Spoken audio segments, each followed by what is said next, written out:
Olá, sejam todos muito bem-vindos a mais um Fantasticast, o nosso podcast ao vivo das segundas-feiras às 6 horas da tarde. Hoje, a tia Lu está aqui com uma convidada super especial, uma convidada que a gente teve a conexão logo no primeiro momento. E tem um porquê disso tudo e você vai descobrir se você ficar com a gente até o final. Manu Rios, obrigada, Manu, pelo ter aceito o convite. Ela saiu do Rio, veio para cá. A gente estava nessa coisa de agenda. Graças a Deus deu certo e eu tenho certeza que a gente vai bater um papo muito especial. Manu, eu quero que tu comece, antes de te apresentar, respondendo a seguinte pergunta para mim. A doença, ela motiva? Então, Lu, boa tarde, Lu, boa tarde, galera. Para mim é um prazer enorme estar aqui. Muito obrigada pelo convite. Finalmente conseguimos conciliar nossos horários e eu costumo dizer que a qualidade de vida salvou a minha vida. Né? A gente, por muitas vezes, precisa adoecer para dar valor à nossa saúde. Então, é o que eu mais falo hoje, não espere perder saúde para dar valor a ela. Então, sim, a doença motiva, a doença faz com que... É instinto de sobrevivência, né? A gente quer sobreviver. Então, infelizmente, na maioria das vezes, a gente precisa adoecer para resgatar a nossa saúde. Falaste uma frase bem impactante, eu vou anotar bem aqui para eu puxar depois, porque eu quero que tu te apresente para o meu público. Na verdade, Manu, eu quero que tu diga para quem está ouvindo a gente, para quem está assistindo, quem é Manu Rios? Quando puder falar, você fala. Quem é? Pode falar. Posso? Pode. Então, a Manu Rios, eu sou alagoana, mas eu moro no Rio há quase 20 anos. E eu sou enfermeira de formação, mas eu sou uma pessoa que eu sempre fui muito inquieta. Inquieta porque tem uma pergunta que a gente costuma ouvir quando a gente é criança, e essa pergunta sempre me incomodou, que é: o que você quer ser quando crescer? Essa pergunta me incomoda porque quem disse que a gente tem que escolher uma única coisa e quem disse que essa coisa tem que ser para o resto da vida? Né? Quem disse que nós não podemos ser tantas coisas quanto quisermos, né? Porque somos seres diversos. Então, eu sou essa pessoa inquieta, essa mulher inquieta.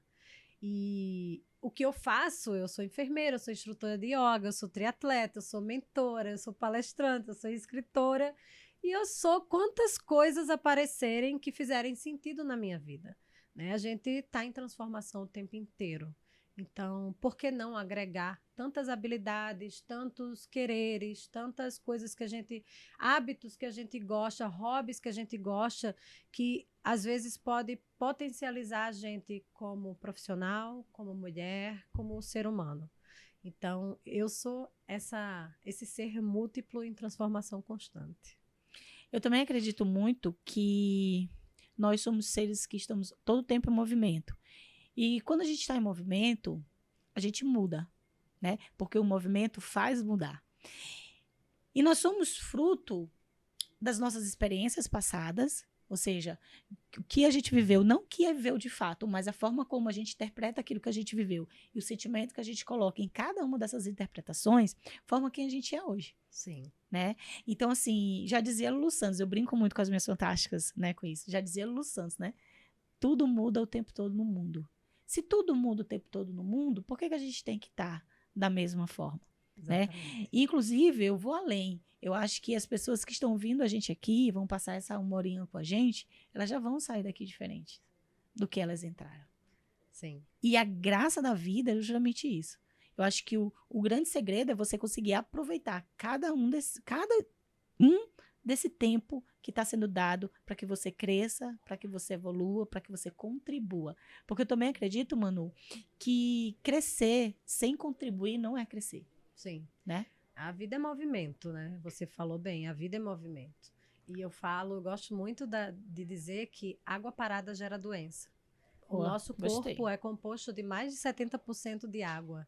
Então, por isso que a gente está falando do movimento de um modo geral, e eu parto agora para falar do movimento do corpo, né? Que você tanto fala também e tanto trabalha com isso. O nosso corpo é composto de mais de 70% de água. Então, se água parada gera doença, corpo parado é água parada, que também gera doença. Então, esse movimento do corpo, esse movimento físico, ele não é só bom para a saúde física, né? Ele gera um movimento de energia, ele gera um movimento, você passa a ter mais criatividade, você passa a ter ideias, insights. Então, tudo isso vai contribuir com a sua vida como um todo. E quando eu falo dessa questão de nós sermos seres múltiplos, né? Quantas vezes a gente ouve assim, queria fazer tal coisa, mas estou velha para isso. Passei da idade para fazer isso. E talvez você tenha uma habilidade, um talento que você nunca vai descobrir pelo simples fato de não ter se exposto a algo novo. Né? Então, e isso aconteceu comigo na música, por exemplo. Né? Você vai ver que a gente vai costurar aqui vários assuntos, mas que tudo vai convergir para a qualidade de vida, porque hoje eu enxergo que tudo isso me deu qualidade de vida. Com a música foi assim, eu não sabia tocar nada, me chamaram para entrar na oficina de percussão e quando eu entrei eu falei assim, opa, não é que eu tenho jeito pro negócio?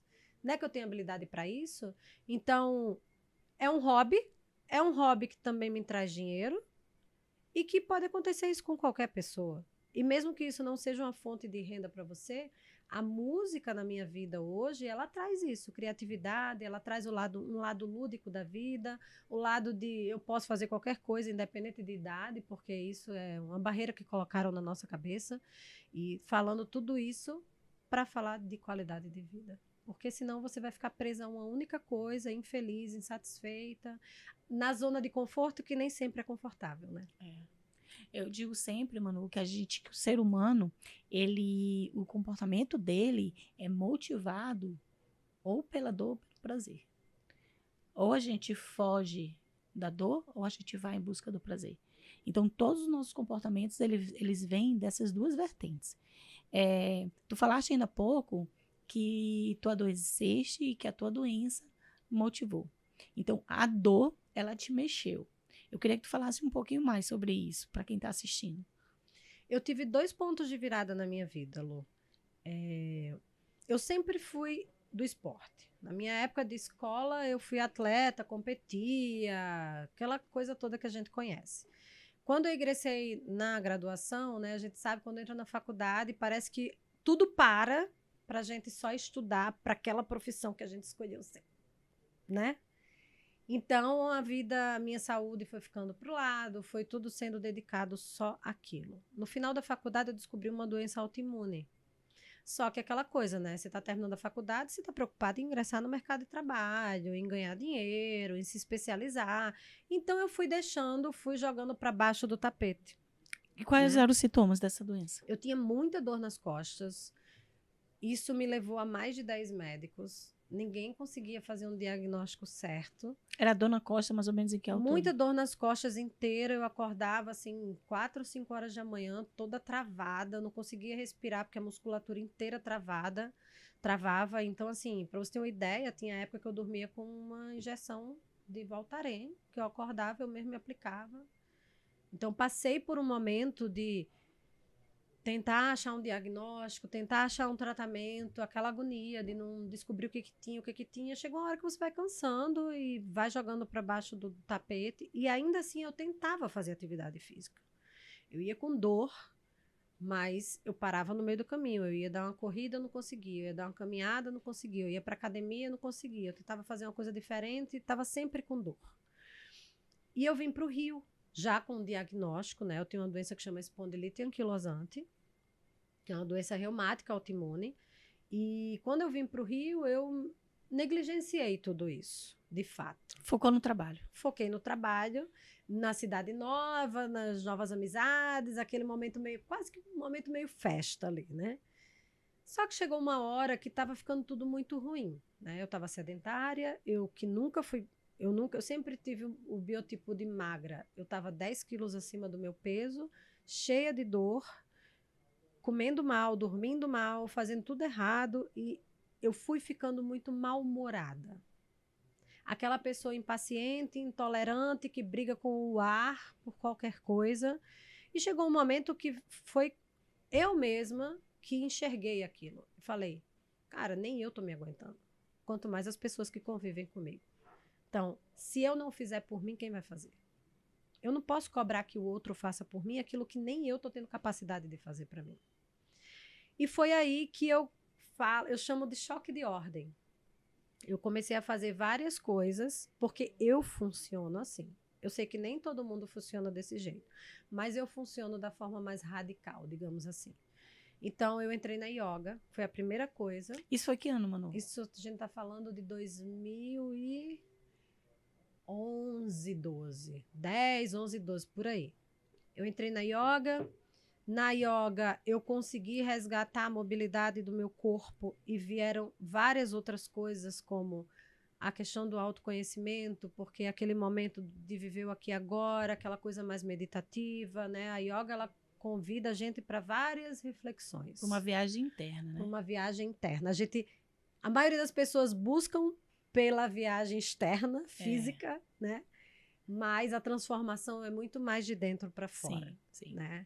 Então, com a yoga aí vieram várias outras coisas. Eu senti necessidade de mudar minha alimentação, eu senti necessidade de buscar terapia, eu comecei a conseguir fazer outro tipo de atividade física, foi quando eu entrei no funcional, foi quando eu mudei de médico, eu comecei um novo tratamento. Então, por isso que eu chamo de choque de ordem, né? Não foi tudo de uma vez. Na verdade, tu precisaste reordenar a tua vida. Eu reordenei a minha vida completamente. Em todos os aspectos. E é engraçado porque só hoje eu me dou conta dessa transformação inteira, assim, sabe? Na época eu fui seguindo a minha intuição. Tô precisando disso, tô precisando disso, tô precisando disso, e eu tô entendendo que tudo isso funciona junto.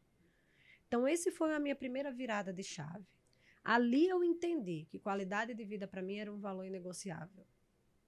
E nessa época eu tinha 2 empregos, né? Uma coisa muito comum de profissional de saúde, principalmente o pessoal da enfermagem, né? Ter mais de um emprego. Então, ali eu entendi, qualidade de vida para mim é um valor inegociável. Eu não vou ter qualidade de vida se eu tiver mais de um emprego. Mas se eu tiver só um emprego, eu vou precisar me reorganizar financeiramente para viver com aquele salário. E foi isso que eu fiz, né? Em 2013, eu decidi ter um único emprego para ter tempo para mim. Para ter tempo para fazer minha atividade física, para ter tempo de cozinhar minha própria comida. E aí a gente vê, Manu, quando tu traz isso, que o tempo, ele é inegociável. O tempo é inegociável. E que muitas vezes a gente é treinada para ter dinheiro. Não, tem que ter dinheiro. Não, tem que ser independente. Não, tem que te manter.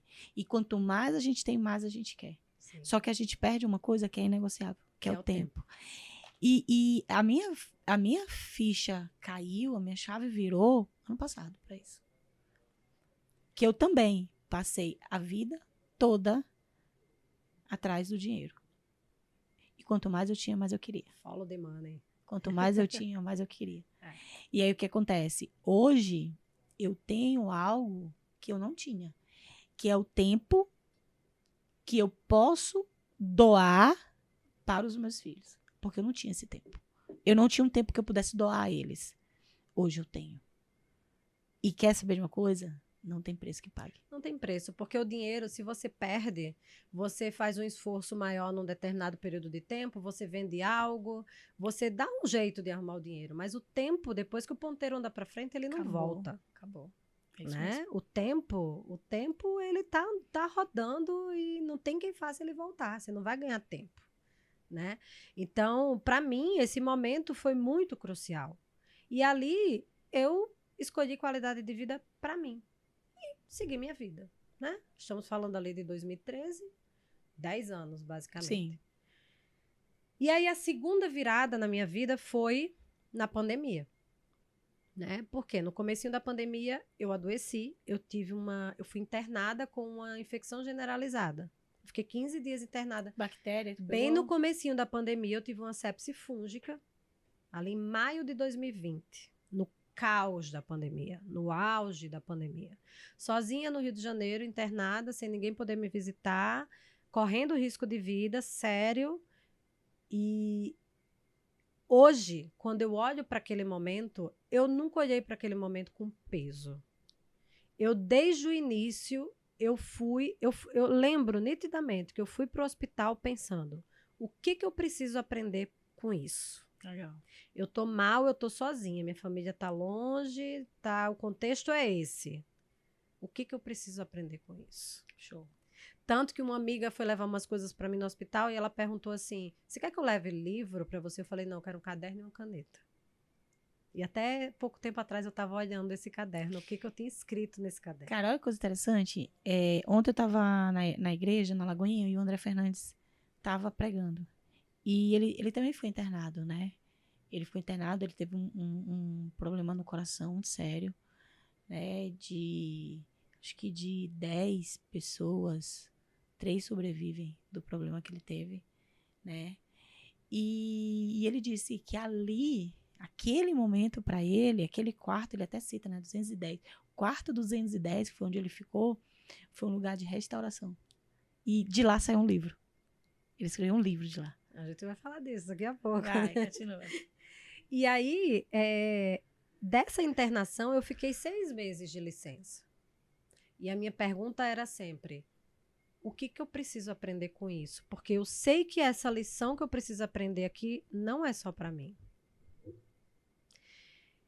E já internada, eu comecei a ver o quanto os profissionais de saúde daquele hospital e também um pouquinho antes de eu internar do hospital que eu trabalhava, me incluindo nisso, o quanto a gente estava com medo, ansioso, sem saber o que ia acontecer. Todo mundo, enquanto estava todo mundo trancado dentro de casa, a gente estava tendo que se expor a algo que era tudo muito novo, que ninguém sabia, né? Tinha medo de morrer, de Sim, passar lógico. doença para os nossos, enfim. E ali, para mim, acendeu uma luz que foi: essa galera tá muito adoecida. E já era algo que era normal, né? Só que a pandemia jogou um holofote muito grande em cima disso. Os profissionais de saúde estão doentes. A galera não tem qualidade de vida.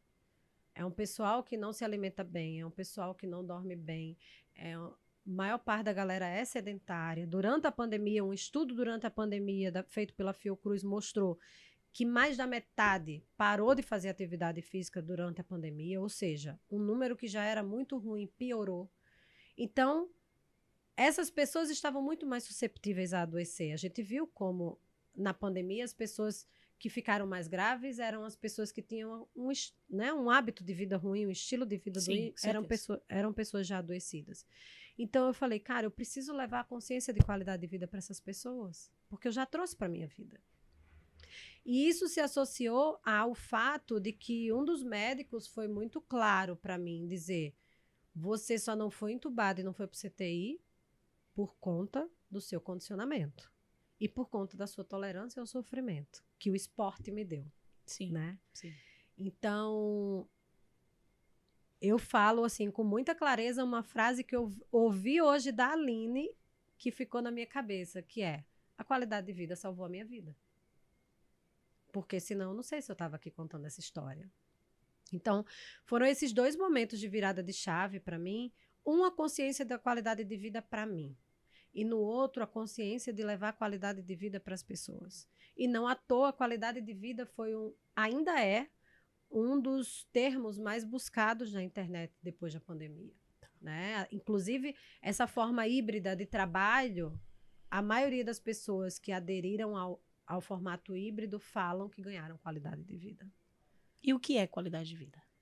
Então, qualidade de vida existe, né? Um termo, um conceito mais amplo dado pela OMS, né? Daquela história de saúde física, mental, espiritual, social. Só que qualidade de vida, para mim, não necessariamente é a mesma coisa para você. E foi isso que eu perguntei para as pessoas: o que é qualidade de vida para você? Para saber como que eu ia trabalhar isso. Porque uma coisa é a visão da Manuela. Qualidade de vida, para mim, é ter tempo, liberdade para eu fazer as coisas que eu gosto, para eu cozinhar minha própria comida, para eu poder viajar, ter liberdade geográfica para fazer as coisas como eu estou aqui, por exemplo, ter tempo para fazer o meu esporte que eu amo, que para mim é filosofia de vida. Mas para outras pessoas, qualidade de vida é ter tempo com os filhos. Eu não tenho filho.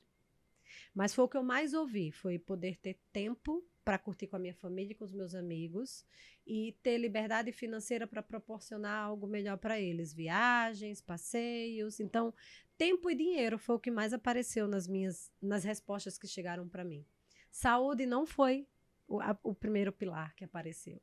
E tem um quarto pilar que eu adicionei a isso, que é autoconhecimento, que é o que as pessoas não sabem que precisam. Mas é por onde eu falo que por onde tudo começa. Tudo começa pelo autoconhecimento. E aí tu consegue entender que essa bandeira da qualidade de vida que tu tá levantando, a bandeira da inteligência emocional, do autoconhecimento, enfim, ela é uma bandeira que tu vai carregar para as pessoas que são incompetentes e inconscientes, Sim. porque elas nem sabem que elas precisam. Eu te digo isso, Manu, porque eu trabalho com isso, né? Eu trabalho com emagrecimento emocional. Só que para eu chegar numa rede social, no Instagram, no YouTube, e falar sobre emagrecimento emocional, as pessoas dizem o quê? Nem sei o que é isso, eu não preciso disso não. Mas se eu disser assim, vem comigo que tu vai perder tua pochete, elas vêm. Então, eu vendo emagrecimento, mas não eu não entrego. Não é tangível, né? Eu entrego o que elas precisam. Sim. E quando elas entram, é que elas observam que o emagrecimento é algo que vem de dentro para fora e não é de fora para dentro. E para vir de dentro para fora, precisa ter... A primeira coisa que eu preciso ter é conhecer a minha história. É o autoconhecimento. Então, é uma bandeira linda de se levantar. É uma bandeira extremamente difícil de se comunicar. Sim. Por quê? Porque o público-alvo, né? Eu vou jogar rede e eu quero que venham as pessoas que precisam disso. Só que dessas pessoas, 30% só são conscientes que precisam disso. É muito interessante isso, Lu, porque na minha mentoria, né, que eu falo, e aí eu falei desses 4 pilares, que são os pilares que embasam a minha mentoria, né, que é o método que eu criei, que é o método SETA, que é de saúde, educação financeira, tempo e autoconhecimento. Legal. E o que eu mais ouço ao fim da mentoria é, cara, você me trouxe clareza. Porque a gente entrou tanto nesse piloto automático dessa correria do dia a dia que, de fato, a maioria das pessoas se desconecta de quem elas são, né? Até porque, presta atenção numa coisa, Manu, a gente, como é que eu posso te falar? A gente tem muitas distrações. Então, aqui, eu tenho a tração aqui da minha roda, pá, pá, pá, pá. Só que eu tenho várias distrações. Eu tenho um celular, que eu já tô aqui, quando eu abro o celular, eu já abro na ansiedade, eu abro aqui Instagram, aí eu abro o WhatsApp, aí eu vejo um e-mail, aí eu volto pro Instagram. Você abre pra olhar uma coisa, quando vê já tá vendo outra, né? Aí eu tô aqui, ó, meu dedinho tá aqui, ó. E é o que o Instagram quer. O Instagram, ele foi feito para você tocar. Então, assim, ele é uma mídia de toque. Isso aqui gera uma ansiedade gigantesca. Sim. E é uma distração. Por que é uma distração? Porque tira a atração daquilo que é importante para mim de fato. Sim. Então, é uma distração. E aí o que acontece? Quando a gente traz as pessoas para o autoconhecimento, a gente quer que ela elimine as distrações. Só que é como tu querer que alguém vença o alcoolismo morando em um bar. Exatamente. É isso.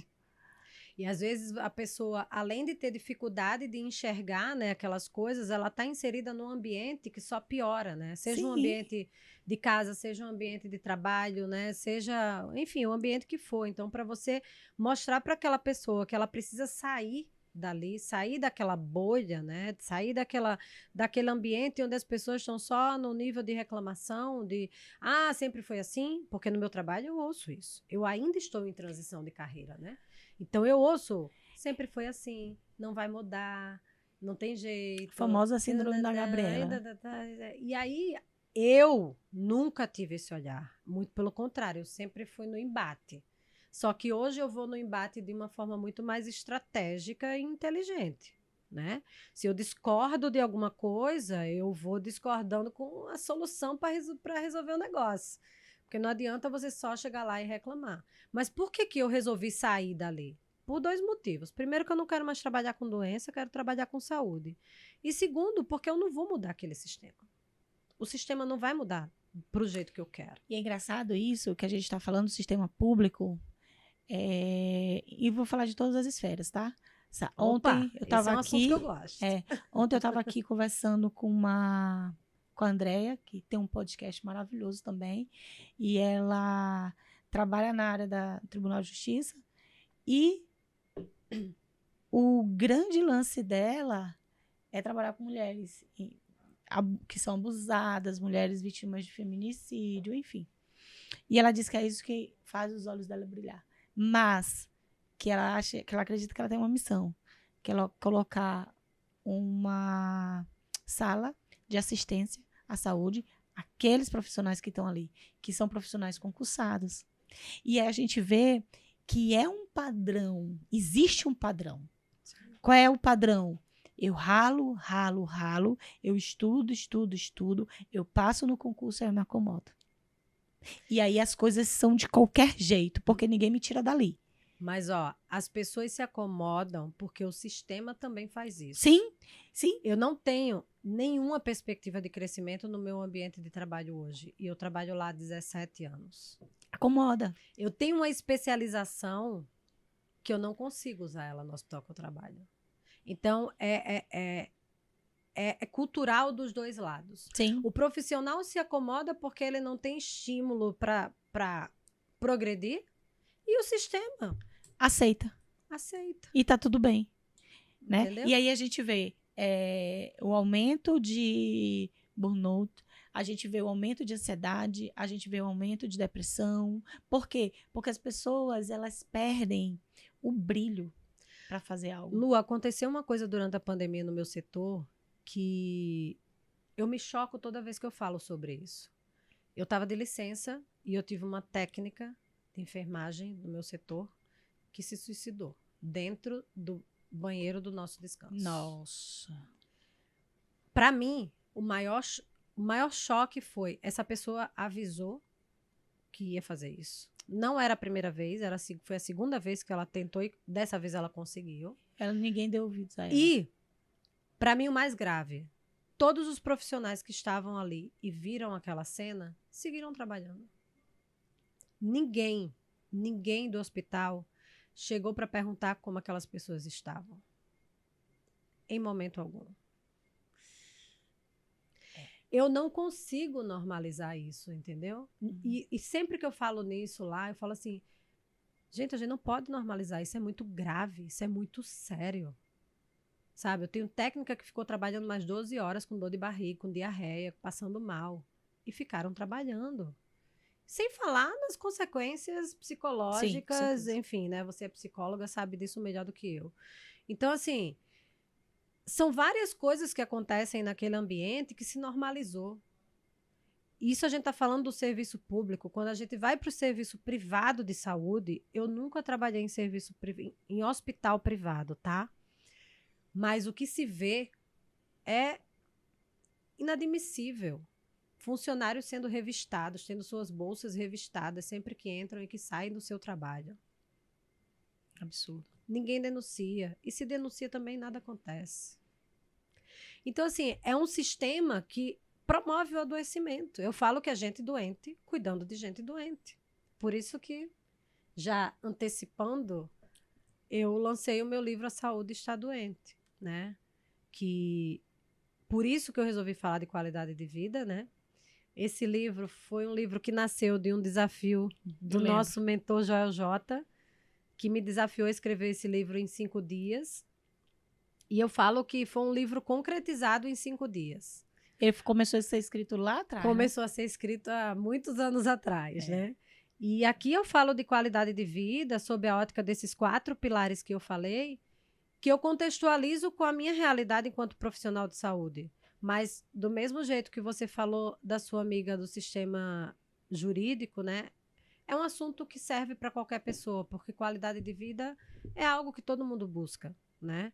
Então, apesar de ter um contexto da área de saúde, serve para qualquer pessoa que busque mais qualidade de vida. Então, essa hoje é a minha inquietação, sabe? Assim, é provocar o sistema, provocar os profissionais de que, cara, não é porque sempre foi assim que você não pode mudar a sua realidade, sabe? A gente que é profissional de saúde vem de uma cultura de olhar a profissão como algo devocional, sabe? É como se você cobrar pelo teu trabalho fosse quase um crime.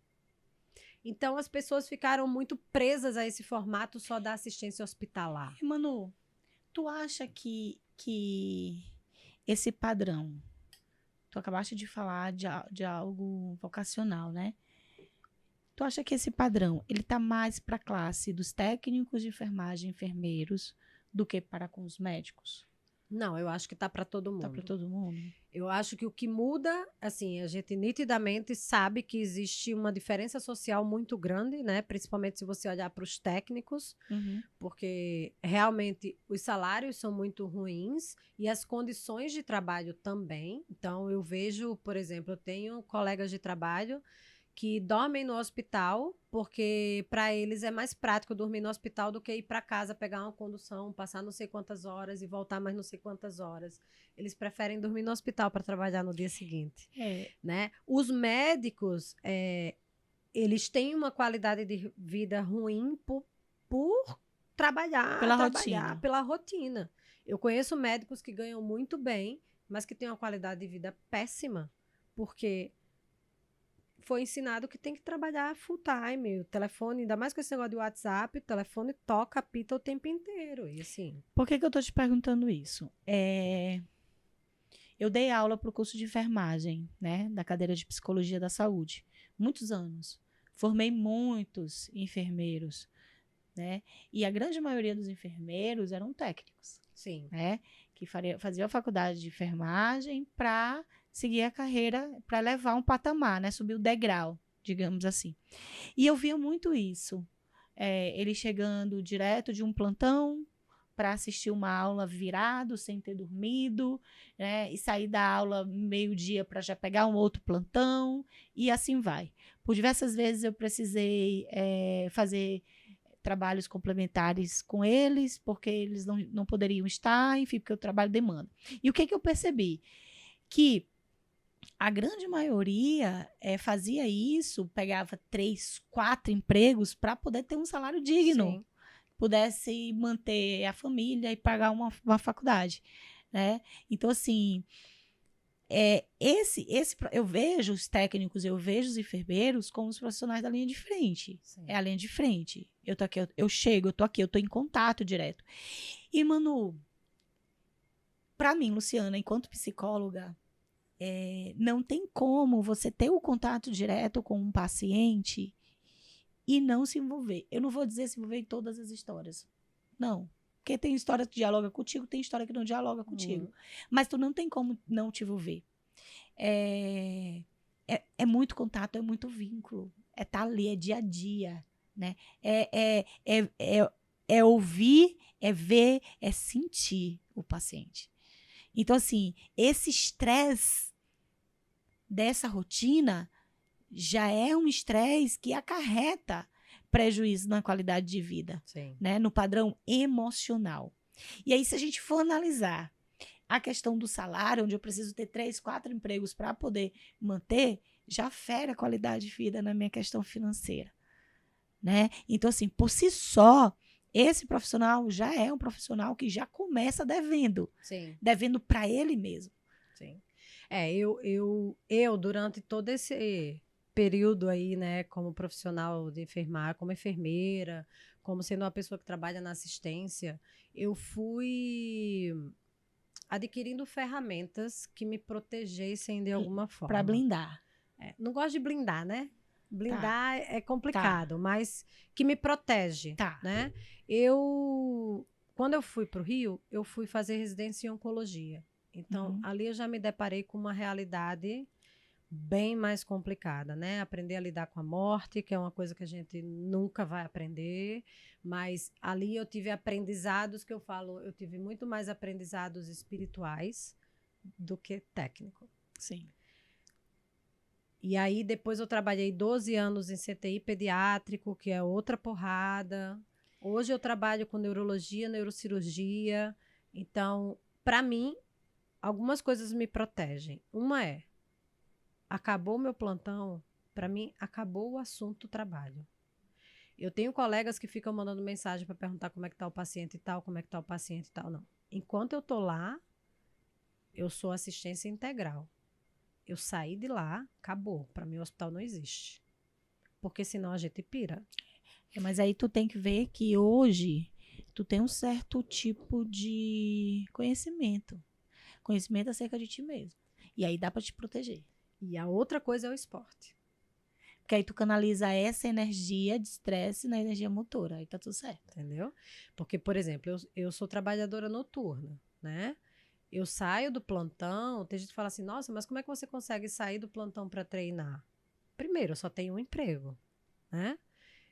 O meu corpo já entendeu que a hora que eu chego do plantão não é hora de dormir, porque tá claro. Eu ensinei o meu corpo algumas coisas com relação a isso. Mas no plantão tu consegue dormir alguma coisa? No meu trabalho, a gente dorme 4 horas. Ah, então tá tranquilo, Tá? né? Eu sei Tranquilo que- entre aspas. Eu vamos sei que combinar. não é todo mundo que tem esse privilégio, mas eu consigo descansar pelo menos 4 horas.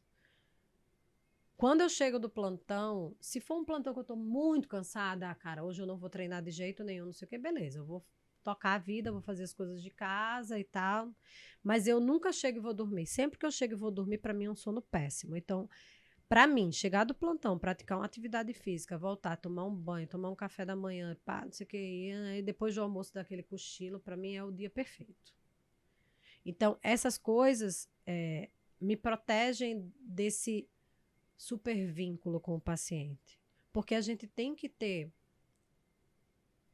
tem uma autora que chama Ana Cláudia Quintana. Não sei se você Conheço. sabe quem é. Conheço. A morte é um dia que vale a pena viver. Conheço. Né?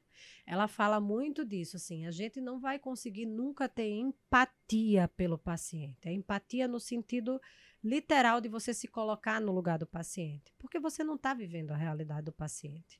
Mas você pode ter a compaixão, que é o que te permite ajudar o paciente sem deixar com que aquilo te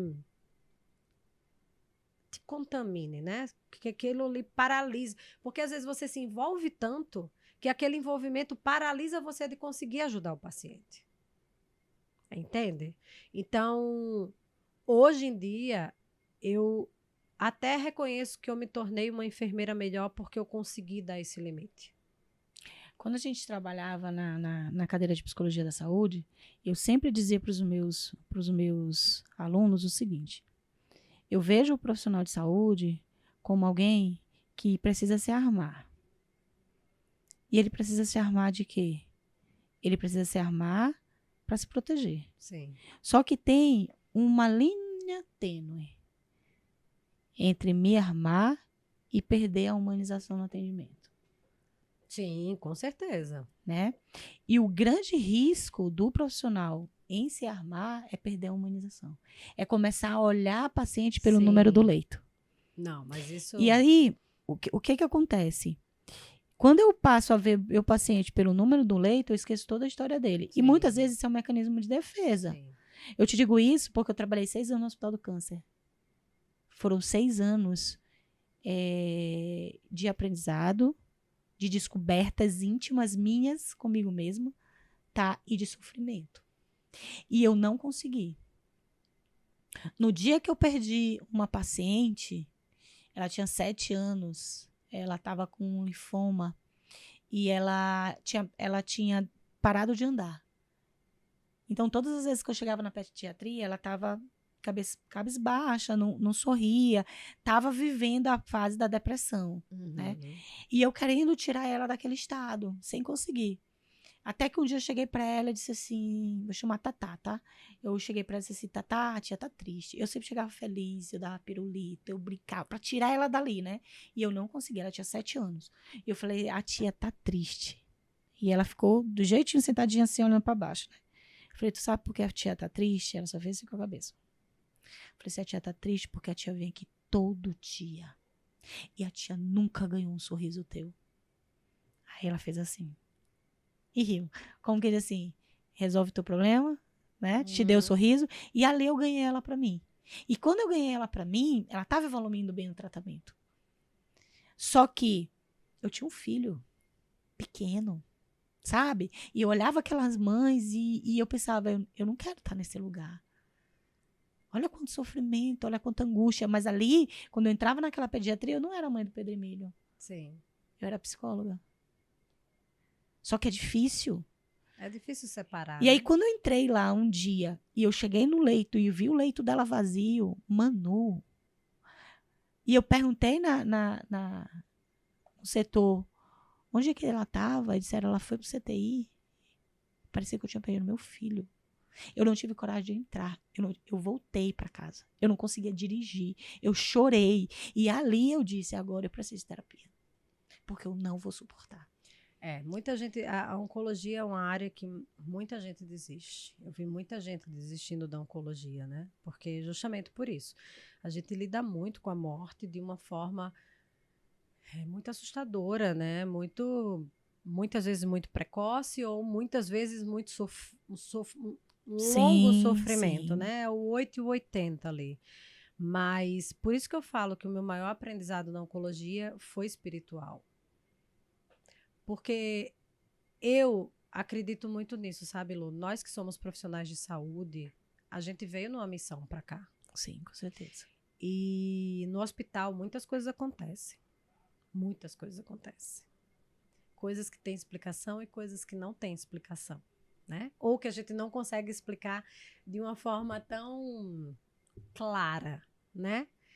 Mas eu aprendi a desenvolver muito a minha questão espiritual no hospital. E esse olhar da intuição, aí cada um dá um nome, né? Intuição, mediunidade, sexto sentido. Espírito Santo. Eu desenvolvi muito isso. Então, isso também me protege, sabe?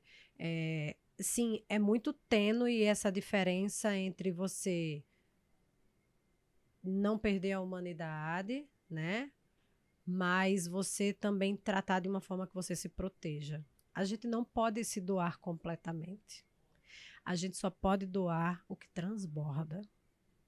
Se a minha qualidade de vida está ruim, se a minha saúde está ruim, como que eu vou levar qualidade de assistência? Como que eu vou levar saúde para o outro? Então, A gente só pode doar o que farta, sim, não o que falta, sim. né? E aí tu vê que tu tem um público gigantesco que precisa de ti. Que é um público que tem um nível de consciência muito baixo.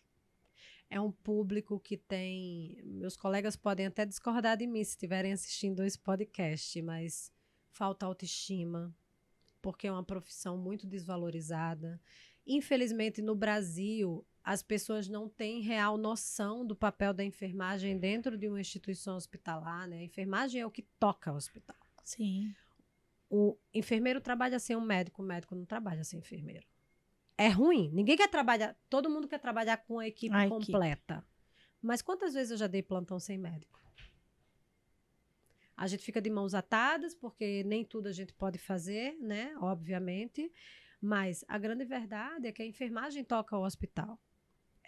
Tudo só funciona por causa da enfermagem. Seja o enfermeiro, seja o técnico, seja... Né? Então, assim, é uma profissão pouco valorizada. E aí vem o desânimo, vem a baixa autoestima, vem o desencorajamento de buscar se melhorar enquanto profissional, porque ele fala assim, eu vou fazer especialização para quê? Meu salário não vai aumentar por causa disso? Eu não vou ser reconhecida por causa disso? E não é mesmo. Nem no setor público, nem no setor privado. No setor privado, o enfermeiro não tem autonomia nenhuma. Porque as pessoas muita gente não sabe é que a enfermagem ela não é subordinada ao médico. São profissões autônomas. Não existe nível de hierarquia. É engraçado que isso né? aí foi até pauta do Big Brother, né? A minha enfermeira. Não existe minha enfermeira, né? Só que no hospital privado, essa autonomia da enfermagem, ela não existe. O enfermeiro ele só pode fazer qualquer coisa com prescrição médica. Ou seja, se eu tiver que puncionar uma veia, eu só posso puncionar uma veia se o médico prescrever, senão o plano de saúde não paga. E quando a gente vai para o hospital público, a gente tem autonomia, mas muitas vezes a gente não tem condição de trabalho. A gente não tem pessoal suficiente. Então, assim, cada sistema tem o seu problema. E hoje, o que eu mais recebo na minha caixinha são profissionais de enfermagem que querem sair da assistência, mas não sabem por onde começar, não têm clareza do que fazer, e isso foi uma deficiência da graduação. A graduação não ensinou a gente que existe um mundo de possibilidade profissional além assistência. Eu posso ter o meu próprio negócio, eu posso ter o meu próprio consultório, eu posso ter o meu livro, eu posso ter a minha palestra, eu posso ter a minha mentoria, eu posso ter o meu curso de especialização, eu posso ter uma diversidade de coisas. A enfermagem é uma profissão que tem 1 milhão de possibilidades. A assistência é só mais uma delas. E qual seria, Anu, então, o recado que tu daria para os profissionais de enfermagem especificamente? Para os profissionais de enfermagem vocês têm muito valor. Aprendam que valor é você que vai dizer qual é o seu para o outro reconhecer. Não espere que o outro reconheça para você poder se valorizar. É de dentro para fora. Parem de fazer 500 mil especializações. Escolha uma, foque nela e faz o teu negócio dela. Abre o teu próprio negócio. Pode ser um curso, pode ser um consultório. Você pode se juntar com outro profissional de saúde e fazer outras coisas. Então, a assistência está matando os profissionais de saúde. Não só enfermeiros. Os médicos também, psicólogos, fisioterapeutas, nutricionistas. Infelizmente, é assim que eu vejo hoje. Sim. Enquanto o sistema assistencial não for reformulado, eu acho que a tendência é cada vez menos profissionais quererem ingressar nesse mercado. Legal, interessante. E é interessante tu ser um elo de ajuda para essa galera, porque de fato precisa. E sim, quem trabalha em hospital, quem é profissional de saúde sabe o que tu tá dizendo. Muito bem, eu tô num grupo para fundar, né, o Sindicato dos Psicólogos do Maranhão. E ontem colocaram um edital de um concurso no interior do estado, pagando um salário mínimo para o psicólogo. Que isso, gente? A enfermagem está lutando pelo piso aí que não saiu até agora, né? Isso é um absurdo. É um piso de R$4.000, 4 mil e pouco, nem lembro exatamente quanto é. Então, Manu, tu já contaste pra gente que tu veste da doença, a doença te motivou, a doença fez tu despertar para a qualidade de vida em ti, primeiro, para o autoconhecimento, para questões financeiras, né? Para a própria questão espiritual também, a gente pode dizer. Sim. E a partir daí veio a vontade, né, de estar transbordando na vida de outras pessoas através do teu conhecimento. E essas pessoas seriam os profissionais de saúde independente, médico, psicólogo, terapeutas, fisioterapeutas, enfim. E como é que tu faz isso? Como é que tu ajuda hoje? O que é que tu tem a oferecer para essa classe, né, que está sofrendo, que está adoecida? Então, hoje eu tenho meus programas de mentoria, né? Eu tenho a mentoria em grupo, que de tempos em tempos eu abro a turma. E a mentoria em grupo, ela é direcionada para trabalhar a qualidade de vida em cima desses 4 pilares. Eu tenho a mentoria individual, que aí é uma atenção muito mais individualizada. E aí, para cada demanda, né, eu crio um programa, eu crio uma proposta que, se fizer sentido, a pessoa vem comigo. Então, agora, por exemplo, eu tenho uma mentorada que eu estou ajudando ela a estruturar o novo negócio dela no sentido, no olhar da enfermagem, né? Não no olhar de gestão, essas coisas, porque aí depois eu redireciono ela para um outro lugar. Mas eu estou ajudando essas pessoas da mentoria individual a ter clareza de por onde elas começarem para ter o próprio negócio. Isso é uma forma. A mentoria em grupo, a mentoria individual, as minhas palestras, né? Que hoje eu dou palestras não só para serviços de saúde, mas para qualquer empresa, né? Como eu te falei, qualidade de vida é um assunto para qualquer pessoa. E hoje no meu grupo de WhatsApp eu também não tenho só profissionais de saúde, eu tenho outros profissionais então, que também buscam qualidade de vida. Tem uma comunidade no WhatsApp? Sim. Tenho uma comunidade no WhatsApp. Quem quiser, só entrar lá no meu Instagram e me mandar um DM. Então, meu Instagram é @ManuRios_, que é aquele tracinho embaixo, AL. Então, ali pode me mandar DM. Se quiserem adquirir meu livro, tem um link lá na bio. Tem um outro livro aqui, né, Lu? Esse livro é um livro de coautoria, né? Que tá eu e a Lu aqui. Esse livro nasceu da mentoria para mentores, né, que a gente fez com o Joel, o Poder das Conexões, que é muito legal, porque cada um conta um pouquinho da sua história e por que cada um virou mentor, né? Porque no final das contas, pessoas se conectam com pessoas, histórias se conectam com histórias, né? E eu falo que todo mundo pode ajudar a transformar outras vidas através da sua própria história. E é legal ter trago esse livro, que mostra muito que a nossa dor, ela pode se transformar na nossa maior fortaleza. Sim. Tem muita gente camuflando as dores, sofrendo quieto, calado, ou jogando a dor simplesmente para debaixo do tapete e deixando a vida levar, né? E no fundo, uma dor, a partir do momento que você olha para ela, você pode transformar ela na sua maior fortaleza. E eu acho que esse livro, ele é bem característico disso, né? Cada um aqui conta a sua história, história de superação, história de dor, história de conquista. E que vão ajudar a inspirar outras pessoas a também construir a sua própria história de vitória, de conquista, não é isso? E esse é o poder das conexões. É aquela coisa de você olhar o copo meio cheio ou meio vazio, né? Quando eu adoeci, eu podia ter me perguntado por que eu? É porque eu tô sozinha. É porque... Não. E eu olhei, cara, eu tô sendo assistida no melhor lugar que eu poderia estar. Eu tô, né, em tese, fora de perigo, porque eu tô recebendo o melhor que eu posso. Então, o que eu tenho que fazer com isso?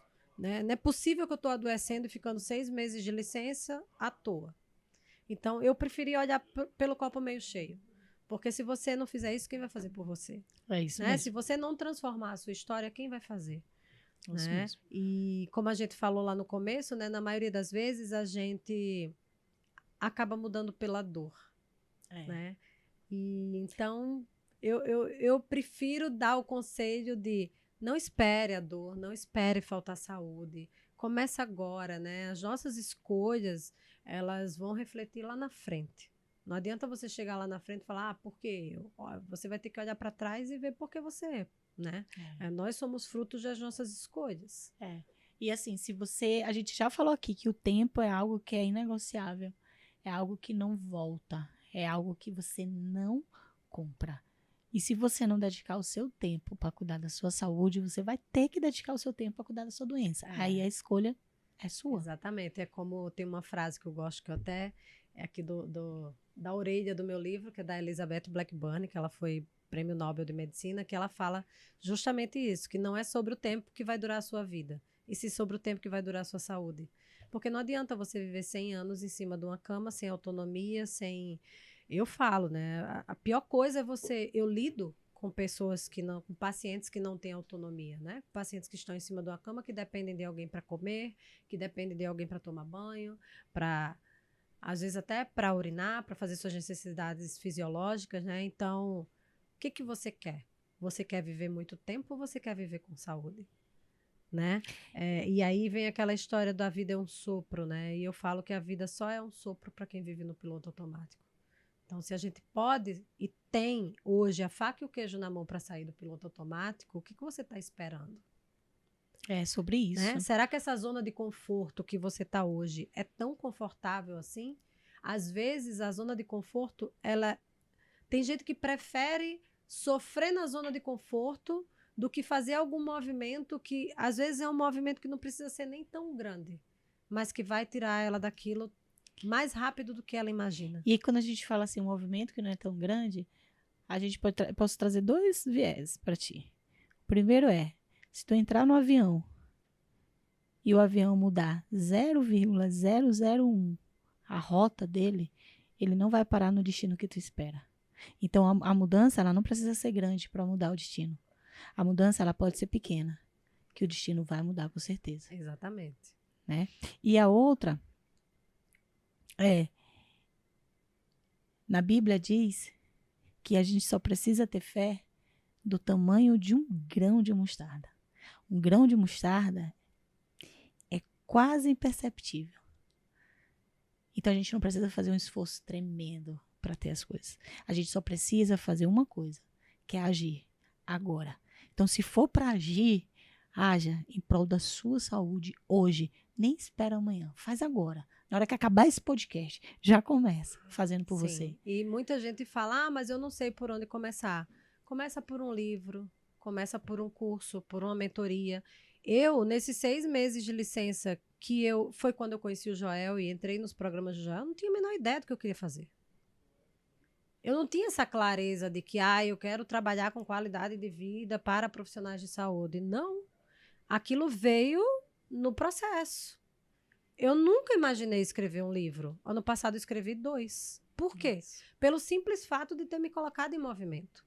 Né? Se eu não tivesse me colocado em movimento, se eu não tivesse naquele evento presencial do Joel, ele não tinha me desafiado a escrever um livro. Eu não tinha escrito um livro. Mas eu jamais imaginei que eu ia escrever um livro. Né? Então, a sorte, ela acontece para quem se prepara para ela. É isso mesmo. Né? E nós somos seres que precisamos estar em movimento todo o tempo. Porque ou a gente está em movimento, ou a gente está morrendo. Sim. E eu não quero morrer, amiga. E a questão do autoconhecimento, eu vou além. Às vezes, muita gente fica fazendo 1000 perguntas, né? Perguntando, meu Deus, por que isso, isso, isso? Pedindo respostas. E às vezes a resposta está na tua frente e você não consegue enxergar. Isso pelo mesmo. Simples fato de você não saber mais quem você é. Perfeito. Manu, foi tão bom que passou rápido, hein? Nossa. Olha, tá dizendo que tem 5 minutos. Glória. Glória. 5 minutos, gente. 5 minutos. Então, cara, assim, o que eu falo é isso, sabe? Você precisa se sentir incomodado. Manu, sabe? Qual é a maior transformação que tu já ajudaste a gerar na vida de alguém? Olha, Lu, eu não vou te falar a maior, mas todos os dias, sem exceção, eu recebo mensagem de pessoas falando o quanto a mensagem do meu livro impactou a vida delas. Por quê? É um livro que tem uma mensagem simples, fácil de ler, com dicas práticas que você pode aplicar na tua vida hoje. Não é um livro de leitura densa, profunda, não é. Então, todos os dias eu recebo. Eu não quero a maior, eu quero impactar o maior número de pessoas. Eu não quero impactar uma pessoa numa grande transformação. Se a minha mensagem transformar a vida de uma pessoa, para mim já fez diferença. Mas cada mensagem que eu recebo é um combustível a mais para eu não parar. Até me perguntaram esses dias se em algum momento eu pensei em desistir. E eu falei que nunca pensei em desistir. Né? Eu estou naquele momento crucial, que é, eu ainda sou enfermeira assistencialista, eu ainda dou plantão, e eu estou aqui fazendo as outras coisas, né? Eu estou naquele limbo da transição de carreira. Mas eu jamais pensei em desistir, porque cada mensagem que chega para mim é um combustível, é uma motivação. E né? Qual é a música para os teus ouvidos? A música para os meus ouvidos é Você Me Trouxe Clareza. Uau. Porque eu acho que clareza é o que a maioria das pessoas buscam hoje. Porque com clareza fica tudo mais fácil. Eu tenho a clareza de que qualidade de vida para mim é um valor inegociável. Durante a pandemia, eu neguei, assim, pensando rápido, uns 4 empregos. Porque eu falava, não quero. Eu não vou trabalhar 40 horas para ninguém, porque isso fere o meu maior valor, que é a qualidade de vida. Então, e essa decisão eu só tenho o tempo inteiro, porque eu tenho clareza do que eu quero. E ter clareza é aprender a dizer não. Totalmente, né? Não para todas as distrações. Aquilo que te tira da atração. Mas eu só vou ter clareza para limpar as minhas distrações se eu souber para onde eu tô indo. Exatamente. Se eu não souber para onde eu tô indo, não tem porquê. Você vai ali no efeito manada, para onde todo mundo tá indo, sendo empurrada. E é assustador. Sim. Tu olhar pra fora, às vezes eu tenho a sensação, até comento isso com o Miguel muito, sabe, Manu? Às vezes eu tenho a sensação que eu e ele, a gente vive numa bolha e que as pessoas, a gente tá olhando as pessoas baterem a cabeça, dizendo, gente, que isso? Por que estão batendo cabeça? Por que não vem pra cá? Por que não vem pra cá? E as pessoas parecem assim, a gente olhando, parece ser um monte de zumbi. Tem um monte de zumbi da própria vida. Eu tô zumbizando mesmo. Eu durmo e eu acordo no automático, eu faço no automático, eu Sim. faço de qualquer jeito, eu tô ouvindo, deixa a vida me levar, a vida leva eu, e eu tô cantando, eu nasci assim, eu vivi assim, eu vou morrer assim. E não é isso, não é sobre isso. Sim. É sobre viver uma vida de propósito. E o que é viver uma vida de propósito? É viver uma vida com intencionalidade. É isso que as pessoas precisam. Ter intenção. As pessoas acordam, elas não. Eu falo, cara, uma coisa que pode mudar completamente o seu dia. Quando você acordar, cara, se espreguiça. Faz uma respiração profunda. Só uma. Só uma. Para conectar você com aquele dia. Para você dar intencionalidade. Você falar, cara, o que eu quero pro meu dia? Qual a palavra que vai guiar o meu dia? Por quê? No momento do teu dia que tu tenha uma decisão para tomar, uma escolha difícil, um momento desafiador, tu vai lembrar daquela palavra, tu vai fazer uma única respiração profunda que vai trazer consciência, vai fazer com que você tenha muito mais consciência nos seus atos. Perfeito. Né? Então, assim, as pessoas simplesmente, o despertador toca, elas levantam, elas às vezes não sabem nem que dia da semana é. Então, toma consciência do teu corpo, toma consciência da tua respiração, intenciona algo para aquele dia, isso tudo não vai durar nem 2 minutos. Sabe? É isso. Para sair desse modo automático, para, cara, ler um livro, ouve alguém que você gosta, né? Internet, as pessoas, muita gente fala só as coisas ruins da internet. A internet tem coisas maravilhosas. Filtra isso. Busca alguém para te ajudar. Busca alguém para te ajudar. Sozinho, a gente não chega em lugar nenhum. Não significa dizer que vai ser a Manuela, que vai ser a Luciana, pode ser o José, o João. Qualquer pessoa, pega uma pessoa que você se conecta com ela e vai, né? Juntos somos muito mais fortes. Exatamente. Né? A gente isso. chega muito mais longe, muito mais rápido, né? Então, o conselho que eu quero dar, assim, no final, cara, tá insatisfeito, busca ajuda, pede ajuda. A gente precisa aprender a pedir ajuda e aceitar ajuda. Né? Porque principalmente o profissional de saúde, que ele dedica a vida dele a cuidar do outro. Então, tudo é em prol do outro, do outro, do outro. E você, eu fico para depois. É o outro, é o outro. É o paciente, é o familiar, é o pai, é a mãe, é o filho, é o marido. E você vai se deixando para trás. Por quê? Porque você aprendeu que a prioridade é o outro.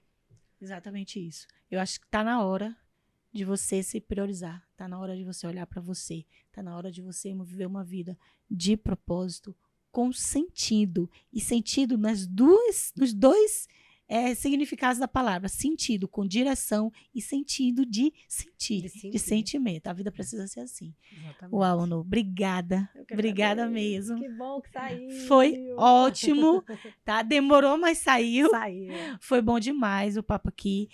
Deixa um recado de onde as pessoas podem te encontrar, tá? O Instagram é @ManuRios_AL,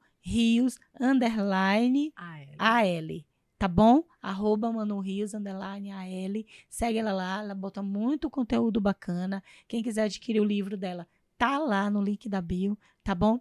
E pra ti que tá aqui até agora, obrigada pela companhia. Segunda-feira, a gente tem outro podcast com mais convidados especiais, tá bom? Às 6h, ao vivaço, aqui. E eu tô te esperando.